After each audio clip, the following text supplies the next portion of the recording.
सारे समाज के लोग मुझे मजबूती से और आशा भरी निगाह से देख रहे हैं कि अगर आप आइएगा तो ये मीडिया में ये कहा जाता है कि बाहुबलियों का सीट है, दबंग का सीट है, तो मैं चाहता हूँ कि यहाँ की जनता दबंग बने। जाने पर समझ में आ रहा है कि लोग बोल नहीं रहा है, तो कहीं ना कहीं नहीं बोलने का बहुत सारा कारण है कि लोग को दबाया गया है कि लोगों को यहाँ बोलना नहीं है। बोलूँगा तो सिर्फ मैं ही बोलूँगा कि मैं तो कहता हूँ कि टिकट पार्टी देता है, लेकिन सबसे बड़ा टिकट तो जनता देता है। ये कह रही है कि आप नौजवान हैं, आप युवा है, मजबूती से लड़िए, पार्टी के टिकट लेके लोग पटना से आएंगे, लेकिन ओरिजिनल अगर कोई जिताता है तो वो जनता जिताती है। तो ठीक है, मैं जनता के टिकट की आशा करता हूँ। जनता अगर मुझे वोट देगी तो मजबूती से मैं उनके लिए काम करूँगा। और बनियापुर में तो मैं देख रहा हूँ कि 10 का शासन ही लगातार चलते जा रहा है। देखिए, किसी समाज का हम लोग का विरोध नहीं है, लेकिन जितनी जिसकी जनसंख्या होनी चाहिए उसको उतना हक अधिकार मिलना चाहिए। घूम रहे हैं, समझ लिए, बुजुर्ग हैं, नौजवान हैं, सभी 90% के लोग मजबूती से मेरे साथ हैं। और पहले तो आप तमाम साथी जो भी आए आप सभी को धन्यवाद, और आपके जितने व्यूअर हैं सब किसी को मेरा नमस्कार। देखिए, आज प्रेस वार्ता रखा गया है बनियापुर विधानसभा के विषय पर। सभी साथियों के बीच में मैं ये अपना ऐलान करना चाहता हूँ कि आने वाले बनियापुर विधानसभा में मैं मजबूती से चुनाव लड़ने जा रहा हूँ।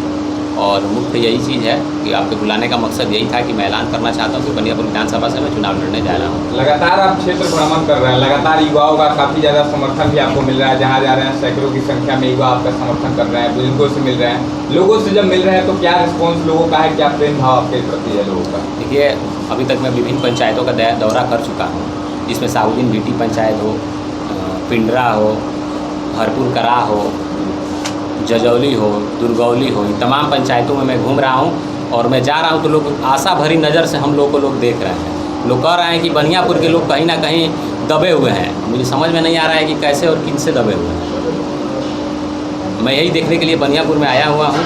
और सभी लोग, पिछड़े तबके, SC ST, सारे समाज के लोग मुझे मजबूती से और आशा भरी निगाह से देख रहे हैं कि अगर आप आइएगा तो ये मीडिया में ये कहा जाता है कि बाहुबलियों का सीट है, दबंग का सीट है, तो मैं चाहता हूं कि यहाँ की जनता दबंग बने, ना कि कोई पर्सनल एक आदमी दबंग बने। मैं भी अगर नेता बनूंगा तो मैं कभी दबंग कहलाना पसंद नहीं करूँगा, ना ही बाहुबली कहलाना पसंद करूँगा। मैं एक जनता का सेवक के रूप में जनता का सेवा करना चाहूँगा। सर, आप कहते हैं कि बनियापुर के लोग दबे हुए हैं, आखिर क्यों?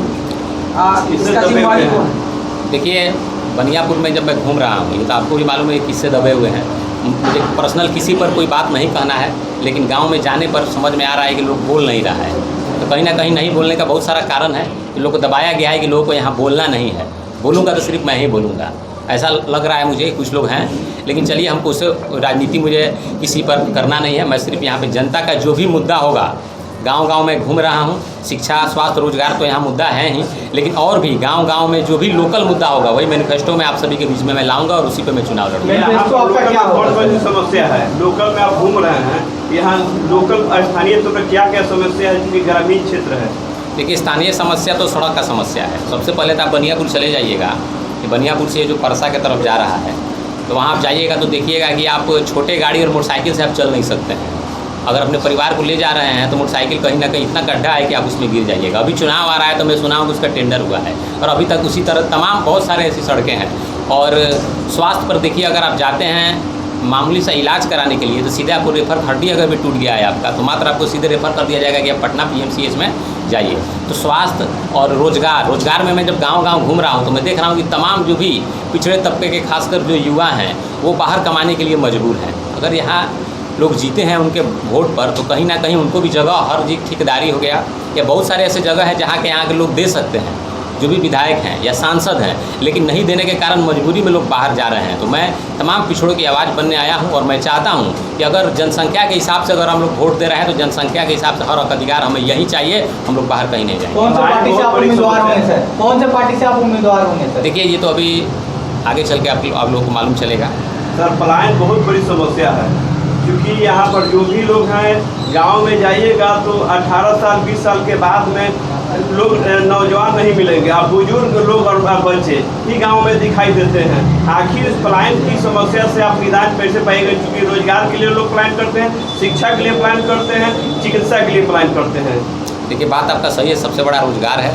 तो मैं गांव-गांव घूम रहा हूं और अगर जनता समर्थन देती है तो हर एक 5 पंचायत मिला के एक छोटा सूक्ष्म लघु उद्योग हम लोग चलाने का काम करेंगे, और उसके माध्यम से सैकड़ों नौजवान को 5-6 पंचायत मिला के हम लोग नौकरी देने का काम करेंगे, जिसमें बहुत सारे रोजगार है। आने वाले समय में मैनिफेस्टो में आप लोग को हम लोग बताएंगे। रवि जी, आप लगातार सक्रिय राजनीति में है, लेकिन यहाँ से कई सारे लोग अभी, आप तो बहुत सालों से लगातार लगे हैं, लेकिन कई सारे लोग नया है जो कि टिकट की दावेदारी कर रहे हैं। तो क्या ऐसा भी हो सकता है कि टिकट अगर आपको नहीं मिलता तो आप निर्दलीय मैदान में उतर सकते हैं? कि मैं तो कहता हूँ कि टिकट पार्टी देता है, लेकिन सबसे बड़ा टिकट तो जनता देता है। जी बिल्कुल। और जनता के बीच में जा रहा हूँ और जनता मुझे कह रही है कि आप नौजवान हैं, आप युवा है, मजबूती से लड़िए।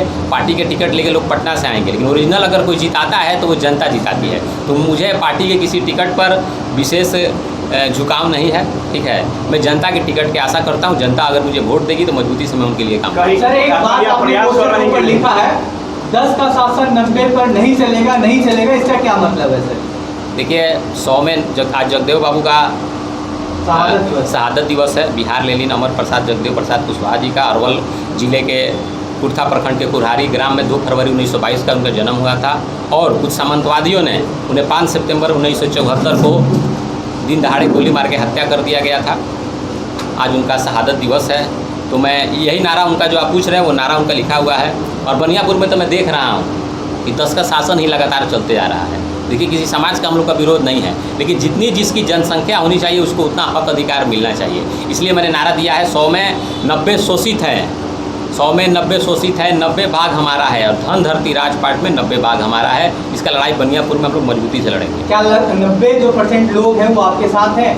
देखिए, गांव-गांव तो हम घूम रहे हैं, सभी मेरे साथ है। और जब मैं जा रहा हूँ तो मैं अकेले नहीं जा रहा हूँ, 10-20 गाड़ी हम लोग के साथ घूम रही है। जो भी लोग घूम रहे हैं, समझ लीजिए बुजुर्ग हैं, नौजवान हैं, सभी 90% के लोग मजबूती से मेरे साथ हैं। और मैं मीडिया के माध्यम से और आप लोग के माध्यम से मैं उन लोग को कहने आया हूँ, ये एक समय आया है कि आपका बेटा और पिछड़ा का बेटा और कुशवाहा का बेटा आपके लिए मजबूती से चुनाव लड़ने के लिए आया है। आप एक बार सिर्फ तन मन से मजबूत कीजिए, बनियापुर में हम लोग एकदम पिछड़ों का राज ला के रहेंगे।